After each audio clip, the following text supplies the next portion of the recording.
বলেন আলেমরা কোন হালতে আছেন, কিভাবে আছেন? একজন আমাকে নিউজ দিল যে এক নায়ক 2 বিয়ে করছে, এগুলোর নাকি কাগজপত্র নাই, তারপরে আবার আরেক বিয়া, বুঝলেন না, এখন নাকি পারিবারিকভাবে আরেকটা করবো আর কি। কোথায় এটা নিয়ে তো কিছুই হয়নি।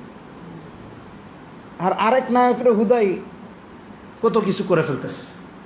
দুজন দুই জগতের নায়ক, বুঝেন নাই কথাটা? হ্যাঁ, বুঝছেন তো? নায়ক বুঝেন নাই? আরে নায়ক নায়ক, একজন আসল নায়ক আর একজন নকল নায়ক, বুঝেন নাই? কি অপরাধ ভাই, কি আইন? আমাদের দেশ যে আইনে চলে, ব্রিটিশ আইনে, এই আইনের মাঝে যদি আপনি আল্লাহ না করুক, নাউজুবিল্লাহ, ইসলামিক আইনে নিষেধ আছে। আপনি যদি একাধিক নারী নিয়ে যদি অবৈধভাবে বাস করেন, তাহলে ওই আইনে কি স্বেচ্ছায় এভাবে চললে কোনো বিচার টিচার আছে না? মুসলিম আইনে আছে।